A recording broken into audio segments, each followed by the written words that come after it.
प्रोनेसिस investor academy के इस brand new video में आप सभी का बहुत बहुत स्वागत है। Best large and mid cap fund for 2025। देखिए, इस वीडियो में मैं उन सारे large and mid cap category के फंड्स को कवर करने जा रहा हूं जिन्होंने अभी तक एटलीस्ट 1 ईयर कंप्लीट किया हुआ है। तो आपने किसी भी फंड में इन्वेस्ट किया हो उसका डिटेल आपको यहाँ पे मिल जाएगा, और उसके बाद उन फंड्स में से हम कुछ टॉप फंड्स सेलेक्ट करने जा रहे हैं। तो कंप्लीट सिलेक्शन प्रोसेस मैं आपको शो करूँगा, तो पूरा वीडियो देखें। पसंद आए तो लाइक एंड शेयर करें, और पहली बार हमारे यूट्यूब चैनल पे आए हैं तो चैनल को जरूर सब्सक्राइब करें। सबसे पहले जान लेते हैं कि large and mid cap category के फंड्स होते क्या हैं। तो वैसे फंड्स जो कि अपने टोटल एसेट का एटलीस्ट 35% लार्ज कैप के स्टॉक्स में और एटलीस्ट 35% मिड कैप के स्टॉक्स में इन्वेस्ट करते हैं, और बाकी का जो 30% है वो large cap, mid cap, small cap कहीं भी इन्वेस्ट कर सकते हैं। तो यहाँ पे मिड कैप का एक्सपोजर आपको अच्छा खासा मिल रहा है, और काफ़ी सारे फंड्स में आपको स्मॉल कैप का भी थोड़ा बहुत एक्सपोजर मिल रहा है। तो रिलेटिवली लार्ज कैप्स के मुकाबले यहाँ पे रिस्क ज़्यादा है। तो ट्राई करें कि अगर आप इस तरह के फंड्स में इन्वेस्टमेंट कर रहे हैं तो इन्वेस्टमेंट होराइजन अबाउट 7 ईयर्स या उससे ज़्यादा का रखें। अब जान लेते हैं कि इस कैटेगरी के फंड्स किस बेंचमार्क को फॉलो करते हैं। तो यहाँ पे भी 2 बेंचमार्क है, एक BSE का है और एक NSE का है, लेकिन ज़्यादातर फंड्स NSE के बेंचमार्क को फॉलो करते हैं, और वो है Nifty large mid cap 250 index. इस इंडेक्स में निफ्टी 100 के 100 स्टॉक्स और निफ्टी 150 मिड कैप के 150 स्टॉक्स होते हैं। तो टोटल 250 स्टॉक्स हुआ, और अगर वेटेज देखें तो दोनों का वेटेज 50% ईच होता है। दैट इज लार्ज कैप का वेटेज 50% और मिड कैप के स्टॉक्स का वेटेज 50%। नाउ हम लार्ज और मिड कैप कैटेगरी के बेस्ट फंड्स का सिलेक्शन प्रोसेस स्टार्ट करते हैं। यहाँ पर आप large and mid cap category के फंड्स का AUM, that is asset under management, और साथ ही 1 ईयर, 3 ईयर, 5 ईयर और 10 ईयर के डायरेक्ट प्लान का रिटर्न्स, और साथ ही बेंचमार्क का रिटर्न्स भी चेक कर सकते हैं। तो यहाँ पे उन सारे फंड्स को इंक्लूड किया गया है जिन्होंने एटलीस्ट 1 ईयर कंप्लीट किया हुआ है। जिस फंड ने 1 ईयर भी कंप्लीट नहीं किया उस फंड का आप क्या डिटेल चेक करेंगे, क्या रिव्यू करेंगे, तो इसीलिए उन फंड्स को मैंने इंक्लूड नहीं किया है। तो यहाँ पे सबका परफॉर्मेंस आप चेक कर सकते हैं। तो हमें तो कुछ टॉप फंड सेलेक्ट करना है, तो उसके लिए कुछ क्राइटेरिया होना चाहिए, कैसे सेलेक्ट करें। तो यहाँ पे सबसे पहले हम उन फंड्स को अपने फाइनल लिस्ट से रिमूव करेंगे जो कि या तो रिलेटिवली नए फंड हैं जिन्होंने एटलीस्ट 3 ईयर्स भी कंप्लीट नहीं किया हुआ है, क्योंकि सफिशिएंट डेटा नहीं होता है उनका एनालिसिस करने के लिए। और दूसरा वैसे फंड जिनका AUM बहुत छोटा है, दैट इज़ 500 करोड़ से भी कम है। तो यहाँ पे कोई भी नया फंड आपको नहीं मिलेगा ना, सारे फंड्स 3 ईयर्स एटलीस्ट कंप्लीट किए हुए हैं। लेकिन हाँ, 2 फंड है, बैंक ऑफ इंडिया और नावी, जिनका AUM बहुत छोटा है। ठीक है, तो इन दोनों फंड्स को हम फाइनल लिस्ट से रिमूव करेंगे। ये देखिए, यहाँ पे इशू ये आता है ना, कुछ लोग इन्वेस्ट कर चुके हैं तो अब क्या करें। तो वहाँ पे परफॉर्मेंस देखें। ठीक है, अगर परफॉर्मेंस ठीक ठाक है तब तो कंटिन्यू किया जा सकता है, क्योंकि ऑलरेडी किया हुआ है इन्वेस्टमेंट, उस तरह से देखना चाहिए। लेकिन यहाँ पे बैंक ऑफ इंडिया का परफॉर्मेंस देखें तो परफॉर्मेंस तो ठीक चल रहा है, मतलब सारे होराइजन्स में अगर आप देखें। लेकिन हाँ, 10 ईयर में तो परफॉर्मेंस अच्छा नहीं है। तो इसका ये मतलब है कि रीसेंट टाइम्स में इस फंड का परफॉर्मेंस इंप्रूव हुआ, पहले कोई खास परफॉर्मेंस नहीं आ रहा था। और नाभी का तो देखिए ओवरऑल ही परफॉर्मेंस अगर आप देखें सारे होराइजन्स में ये फंड अपने बेंचमार्क को बीट नहीं कर पा रहा है। सो नाउ हमारे पास ये फंड्स बच गए। तो अब इसमें परफॉर्मेंस चेक करते हैं। परफॉर्मेंस कैसे चेक करेंगे, तो वैसे फंड्स जो कि ज़्यादातर होराइजन्स में अपने बेंचमार्क को बीट नहीं कर पा रहे हैं, उन फंड्स को हम अपने फाइनल लिस्ट से रिमूव करेंगे। देखिए, ये सारे एक्टिवली मैनेज्ड फंड्स हैं, और यहाँ पे एक्सपेंस रेशियो इंडेक्स फंड के मुकाबले ज़्यादा होता है। तो हम जब भी इस तरह के फंड्स में इन्वेस्टमेंट करें तो हमारा एक्सपेक्टेशन ये होना चाहिए कि सारे होराइजन में तो पॉसिबल नहीं है, कभी कभी अंडर परफॉर्म, अच्छा फंड भी अंडर परफॉर्म कर सकता है, लेकिन हाँ, ज़्यादातर होराइजन में अपने बेंचमार्क को इन फंड्स को बीट करना चाहिए। तो यहाँ पे वैसे फंड्स को हम अपने फाइनल लिस्ट से रिमूव करेंगे जो कि ज़्यादातर होराइजन्स में अपने बेंचमार्क को बीट नहीं कर पा रहे हैं। जैसे देखिए, आदित्य बिरला ऊपर देखिए रेड कलर से मैंने हाईलाइट किया है। तो यहाँ पे देखिए 1 ईयर देखिए, बेंचमार्क ऑलमोस्ट 28% का रिटर्न है, ये फंड 24.4% का रिटर्न दे रहा है।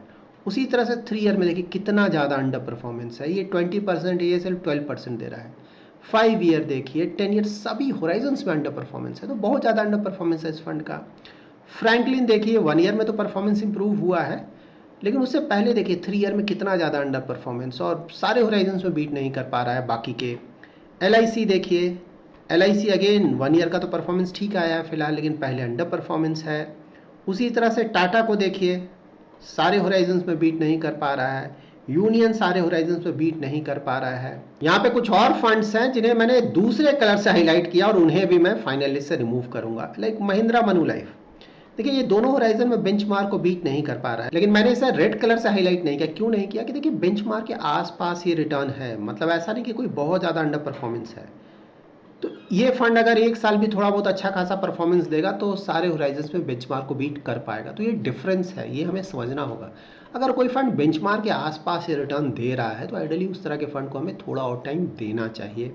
मेरे देखिए, मेरे पहले आपको पता है बहुत अच्छा परफॉर्मेंस दिया करता था, बीच में बहुत ज़्यादा अंडर परफॉर्मेंस आया, लेकिन अब फिर से परफॉर्मेंस वापस आ रहा है, जो कि अच्छा खबर है। बहुत सारे लोगों ने इसमें इन्वेस्टमेंट किया है।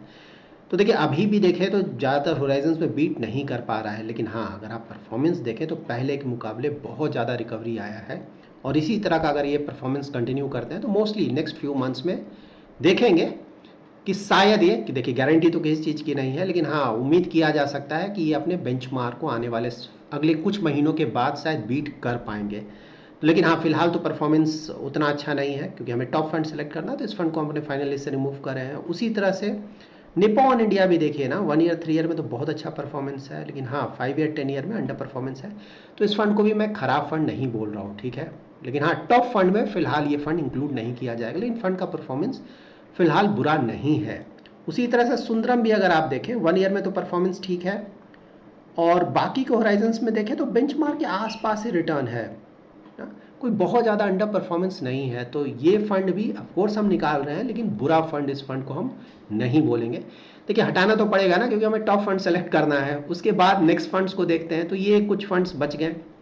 तो देखिए परफॉर्मेंस वाइज ये सारे फंड्स अच्छे फंड्स हैं, ठीक है, इसमें कहीं कोई डाउट नहीं है, क्योंकि ज़्यादातर होराइजन्स में ये फंड्स अपने बेंचमार्क को बीट कर पा रहे हैं।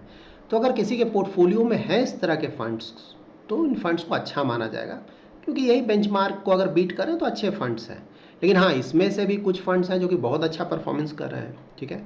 तो उसके लिए हम वैसे फंड्स को अपने फाइनल लिस्ट से रिमूव करेंगे जो कि ज़्यादातर होराइजन में अपने बेंचमार्क को 3% या उससे ज़्यादा के मार्जिन से बीट नहीं कर पा रहे हैं। क्योंकि कोई फंड अगर ज़्यादातर होराइजन में 3% या उससे ज़्यादा के मार्जिन से बीट कर रहा है तो परफॉर्मेंस बहुत अच्छा माना जाएगा। तो देखिए यहाँ पे मैंने कुछ फंड्स को हाईलाइट किया है जिसे हम अपने फाइनल लिस्ट से रिमूव करेंगे। Bandhan, Baroda, DSP, Edelweiss, HDFC, HSBC, ICICI, Invesco, SBI, UTI. Again मैं रिपीट कर रहा हूँ कि ये फंड्स अच्छे फंड्स हैं। इसमें से कुछ फंड्स का तो परफॉर्मेंस बहुत अच्छा है। अगर ये मैं हटा रहा हूँ इसका ये मतलब नहीं कि फंड्स खराब हो गए, ठीक है। अगर किसी के पोर्टफोलियो में इस तरह के फंड्स हैं तो परफॉर्मेंस अच्छा है, लेकिन हमें कुछ टॉप फंड सेलेक्ट करना है। तो इसमें से जिन टॉप फंड्स को मैं सेलेक्ट कर रहा हूँ वो है एक्सिस, कैनरा, कोटक, मोतीलाल और क्वांट। तो देखिए इसमें से एक्सिस और कैनरा का परफॉर्मेंस अगर कंपेयर करेंगे तो थोड़ा आपको डाउन लगेगा, रिलेटिवली मैं बोल रहा हूँ सारे होराइजन्स में अगर आप चेक करेंगे। लेकिन हाँ पहले इनका ट्रैक रिकॉर्ड बहुत अच्छा रहा है, और ये सब ग्रोथ स्टाइल वाले ज़्यादातर केसेस में फंड्स हैं। मेरे देखिए ग्रोथ, एक्सिस ग्रोथ, यूटीआई का देखिए परफॉर्मेंस कैसा चल रहा है, बहुत अच्छा वापस आया है। ज़्यादातर यूटीआई फंड्स का परफॉर्मेंस बिल्कुल नहीं आ रहा था। तो ये सब ग्रोथ स्टाइल वाले फंड्स हैं जिनका परफॉर्मेंस अब वापस आ रहा है।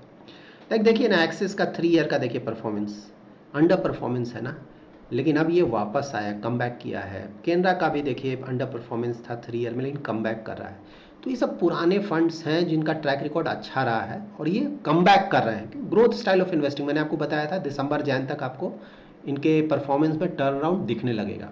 लेकिन हाँ यहाँ पे ये भी ध्यान में रखें कि कोई fund growth style of investing को फॉलो कर रहा है, लेकिन उसने जो सेक्टर सेलेक्ट किए हैं या फिर जो स्टॉक सेलेक्ट किए हैं अगर वो भी अच्छे क्वालिटी का नहीं है, तब तो उसका परफॉर्मेंस शायद वापस ना आए। लेकिन हाँ जो अच्छे क्वालिटी के ना फंड हाउसेज हैं, पुराने फंड हाउसेज हैं, अच्छा खासा इन्वेस्टमेंट टीम है, सेक्टर एलोकेशन अच्छा किया है, स्टॉक्स का सिलेक्शन अच्छा किया है, उनका परफॉर्मेंस वापस आ रहा है। आप देख लें सारे ग्रोथ स्टाइल वाले का आपको परफॉर्मेंस वापस आता दिखेगा, और 1-2 महीने में और भी इम्प्रूव होगा उनका परफॉर्मेंस। और कोटक का तो परफॉर्मेंस ठीक चल ही रहा है, और मोतीलाल तो फिलहाल सुपरस्टार बना हुआ है। क्वांट का तो परफॉर्मेंस ऑफकोर्स लास्ट 3-6 मंथ्स में बहुत ज़्यादा अंडर परफॉर्मेंस है, लेकिन हाँ अभी भी ओवरऑल देखें तो लॉन्ग टर्म का परफॉर्मेंस इनका अच्छा चल रहा है। यहाँ पे देखिए मैंने ये रिटर्न्स लिया है एज ऑन 31 मार्च 2020, तो जब कोविड के कारण स्टॉक मार्केट्स बुरी तरह से गिरे थे उस समय का है। देखते हैं डिफरेंट मार्केट साइकिल्स में फंड्स का परफॉर्मेंस कैसा है। तो यहाँ पे देखिए एक्सिस का देखिए डाउन साइड प्रोटेक्शन, हाँ बेंचमार्क 27 के आसपास गिरा था लास्ट 1 ईयर में। ये फंड 10% से भी कम गिरा था, तो क्रेडिट तो जाता है, डाउनसाइड प्रोटेक्शन बहुत अच्छा था। उसी तरह से केनरा रूपी को देखें, एडिलवाइस देखें, इन्वेस्को, कोटक, मिरे और क्वांट, इन सभी का डाउनसाइड प्रोटेक्शन उस समय अच्छा था। जो भी रेड कलर से हाईलाइट मैंने किया है वहाँ पे डाउनसाइड प्रोटेक्शन कोई बहुत ज़्यादा अच्छा नहीं था उन फंड्स का। अब यहाँ पे ये फंड्स तो हैं, अब इन फंड्स का भी कुछ और डिटेल चेक कर लेते हैं, क्योंकि सिर्फ रिटर्न के बेसिस पे तो इन्वेस्टमेंट करेंगे नहीं, हमें अपने पोर्टफोलियो के लिए सुटेबल फंड सेलेक्ट करना है। तो उसके लिए और भी डिटेल्स चेक करते हैं ताकि पता चल सके कि भाई मेरे पोर्टफोलियो के लिए कौन सा फंड सबसे ज़्यादा सुटेबल होगा। तो सबसे पहले risk and return parameter check करते हैं। तो यहाँ पे स्टैंडर्ड डिविएशन बीटा 5 ईयर और 10 ईयर का आप चेक कर रहे हैं, तो इन दोनों से रिस्क पता चलता है, जितना कम है उतना अच्छा है। शार्प रेशियो अल्फा से आपको रिस्क एडजस्टेड रिटर्न और बेंचमार्क को किस मार्जिन से बीट कर रहा है फंड वो पता चलता है। तो शार्प रेशियो अल्फा जितना ज़्यादा हो उतना अच्छा है। तो देखिए परफॉर्मेंस वाइज तो ऑल 5 फंड्स का परफॉर्मेंस बहुत अच्छा है। मतलब रीसेंट टाइम्स में अगर आप देखें तो ऑफकोर्स मोतीलाल और क्वांट का परफॉर्मेंस 5 ईयर में आपको ज़्यादा अच्छा लगेगा, लेकिन हाँ ये जो ऊपर के 3 फंड्स हैं इनका परफॉर्मेंस भी अच्छा है। अब यहाँ पे मोस्ट इम्पॉर्टेंट स्लाइड, इससे आपको इन्वेस्टमेंट स्ट्रैटेजी और इन्वेस्टमेंट स्टाइल का पता चलेगा। तो देखिए ये जो बेंचमार्क है निफ्टी लार्ज मिड कैप 250, इसका पी रेशियो है 30 के आसपास, ठीक है। तो यहाँ पे अगर आप AUM देखेंगे, सबसे पहले मैंने AUM लिखा है, तो AUM के मामले में केनरा और कोटक का AUM बड़ा हो चुका है, लेकिन कोई मेजर कंसर्न नहीं है क्योंकि ज़्यादातर इन्वेस्टमेंट लार्ज कैप्स में होता है और मिड कैप्स में होता है। तो फिलहाल AUM कोई मेजर कंसर्न नहीं होना चाहिए। क्वांट का बहुत छोटा है रिलेटिवली और मोतीलाल का भी छोटा AUM है। पी रेशियो चेक कर लेते हैं। तो देखिए मोतीलाल का देखिए 69 है पी रेशियो। मतलब ग्रोथ स्टाइल ऑफ इन्वेस्टिंग तो हम एक्सिस को जानते थे ना, बहुत ज़्यादा हुआ करता था, लेकिन ये तो दूसरे लीग का है, मतलब बहुत बहुत ज़्यादा है। और एक्सिस केनरा का तो ऑफकोर्स ज़्यादा रहता है, ये तो ज़्यादा है रिलेटिवली, कोटक का कम है यहाँ पे। टर्नओवर रेशियो देखिए, क्वांट तो हमें पता ही है ना, ऑलमोस्ट 180% का है, बहुत ज़्यादा होता है। मोतीलाल ओसवाल का भी ज़्यादा होता है 95%, बाकियों का कोई बहुत ज़्यादा नहीं है। यहाँ पे देखिए टॉप के 3 फंड्स से इक्विटी देखें, मतलब टोटल एसेट का कितना इन्होंने इक्विटी में इन्वेस्टमेंट किया है। तो टॉप के 4 फंड्स का तो पूरी तरह से इन्वेस्टेड है, 2-3% तो वो रखते हैं ना रिडेम्पशंस के लिए, तो पूरी तरह से ऑलमोस्ट इन्वेस्टेड है। क्वांट का अभी भी कैश में बहुत ज़्यादा है, सिर्फ 93% इक्विटी में है। नंबर ऑफ स्टॉक्स भी इंटरेस्टिंग है। एक्सिस का देखिए 123। देखिए एक्सिस ग्रोथ का नंबर ऑफ स्टॉक्स इतना ज़्यादा इसलिए होता है क्योंकि फॉरेन इक्विटी में भी वो 11% के आसपास ही एक्सपोजर लेते हैं। फॉरेन स्टॉक्स में इनका जो इन्वेस्टमेंट होता है वो बहुत छोटे छोटे अमाउंट में होता है, इसीलिए बहुत सारे फॉरेन स्टॉक्स में इनका इन्वेस्टमेंट है, तो इसीलिए नंबर ऑफ स्टॉक्स इतना ज़्यादा आपको देखने को मिल रहा है। और इन दोनों का भी ठीक है, 82 है, मतलब ज़्यादा है, 68 है, जबकि इन दोनों का देखिए बहुत कॉन्सेंट्रेटेड पोर्टफोलियो है, मोतीलाल ओसवाल और क्वांट का। तो देखिए जब कंसंट्रेशन इतना ज़्यादा हो जाएगा तो यहाँ पे रिस्क आपका बहुत बढ़ जाएगा। देखिए एक है म्यूचुअल फंड, एक है PMS और एक है स्मॉल केस, ठीक है। तो अगर आपको बहुत ज़्यादा रिस्क लेकर ज़्यादा रिटर्न जनरेट करना है तो उसके लिए आप स्मॉल केस देख सकते हैं। छोटा अमाउंट अगर इन्वेस्ट करना है, बड़ा अमाउंट इन्वेस्ट करना है तो PMS देख सकते हैं।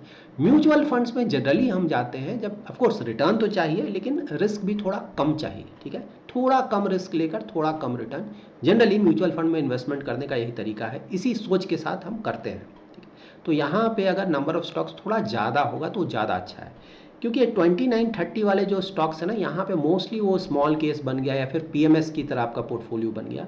यहाँ पे कॉन्सेंट्रेटेड बेट्स लिए जा रहे हैं स्टॉक्स में। तो यानी स्टॉक पोर्टफोलियो जो हम चेक करेंगे तो क्लियरली आप समझ सकते हैं। यहाँ पे एटलीस्ट ये आप समझ लें कि यहाँ पे रिलेटिवली अगर आप देखें तो रिस्क इन दोनों ही फंड्स में ज़्यादा है। और खासकर मोतीलाल ओसवाल पी रेशियो देखें ना, इतना ज़्यादा है। मतलब ये बात सही है कि जब तक इन स्टॉक्स का चलेगा चलेगा, लेकिन अगर कुछ प्रॉब्लम हुआ तो गिरावट भी अच्छा खासा आ सकता है। यहाँ पे देखिए मार्केट कैप एलोकेशन, यहाँ भी इंटरेस्टिंग है, मोतीलाल ओसवाल इतना ज़्यादा रिटर्न कैसे जनरेट कर रहा है। देखिए स्मॉल कैप में इनका एक्सपोजर, तो ये पूरा मल्टी कैप फंड बनाया हुआ है इन्होंने, हाँ। और केनरा ने भी स्मॉल कैप में थोड़ा ज़्यादा एक्सपोजर लिया, बाकियों का स्मॉल कैप में कोई खास एक्सपोजर नहीं है। तो देखिए इन चीज़ों से आपको पता चलेगा ना कि ये रिटर्न जो हाई रिटर्न आ रहा है कैसे आ रहा है, फंड कैसे जनरेट कर रहा है। तो अगर आप इन चीज़ों से कंफर्टेबल हैं तो ऑफ कोर्स आप डिसाइड कर सकते हैं कि आपको कहाँ पे इन्वेस्टमेंट करना है। यहाँ पर आप इन फंड्स का स्टॉक पोर्टफोलियो चेक कर सकते हैं। तो एक्सेस में देखिए जो फॉरेन इक्विटी का एक्सपोजर मैंने बोला 11% ना, वो आपको बिल्कुल नीचे मिलेगा, क्योंकि हर एक जो स्टॉक्स हैं फॉरेन के स्टॉक्स में एक्सपोजर बहुत कम है, तो टॉप में आपको नहीं मिलेगा। मोस्टली ऊपर आपको यहाँ पे लार्ज कैप्स मिल रहे हैं। केनरा रूबिको में भी मोस्टली आपको लार्ज कैप्स मिल रहे हैं, और पीएसयूज भी आपको ऊपर के पोर्टफोलियो में मिल रहा है, और कोटक में भी मोस्टली आपको लार्ज कैप्स मिल रहे हैं। यहाँ भी पीएसयूज है, ऊपर आपको कुछ दिख रहा है। मोतीलाल ओसवाल का बहुत इंटरेस्टिंग है।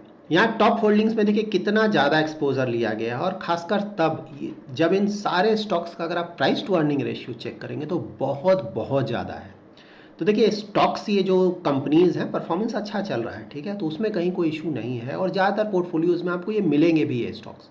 लेकिन इशू सिर्फ ये है कि एक्सपोजर जो है वो बहुत ज़्यादा है, ठीक है। तो अगर कोई स्टॉक अच्छा रिटर्न दे रहा है तो बिल्कुल इन्वेस्टमेंट करना चाहिए, एडवांटेज उठाना चाहिए। लेकिन अगेन ये म्यूचुअल फंड स्कीम्स है ना, मतलब ये कोई पीएमएस नहीं है या फिर स्मॉल केस नहीं है, ठीक है। तो यहाँ पे आइडियली ये ध्यान में रखना चाहिए कि भाई अगर बहुत ज़्यादा ओवर वैल्यूड है, रिसेंट टाइम्स में बहुत ज़्यादा रिटर्न्स आ चुका है, वैल्यूएशन बहुत ज़्यादा हो चुका है, तो थोड़ा सा एक्सपोजर आइडियली हमें कम रखना चाहिए। तो ये ध्यान में रखें कि यहाँ पे रिस्क बहुत ज़्यादा लिया जा रहा है और उसी के कारण रिटर्न भी ज़्यादा आ रहा है। क्वांट का तो देखिए पोर्टफोलियो आपको पता है ना, ज़्यादातर इक्विटी स्कीम का सेम। रिलायंस आपको ऑलमोस्ट 10% मिलेगा। आईटीसी में आजकल इन्होंने बहुत ज़्यादा एक्सपोजर ले लिया है। एलआईसी में है, आईआरबी इंफ्रा है, अदानी पावर है, जियो है, सेम तरह का पोर्टफोलियो यहाँ पे है। क्वांट भी देखिए इनका इन्वेस्टमेंट स्टाइल काफ़ी हद तक अलग होता है दूसरे म्यूचुअल फंड स्कीम से। तो अगर आप क्वांट के किसी भी स्कीम में अपना इन्वेस्टमेंट करना चाहते हैं तो पहले समझ लें कि इन्वेस्टमेंट करते कैसे हैं। तो इसके लिए डिटेल वीडियोस हमारे यूट्यूब चैनल पे अवेलेबल हैं। क्वांट सर्च में जाकर टाइप करेंगे तो आपको मिल जाएगा। अच्छी तरह से देखें और समझें।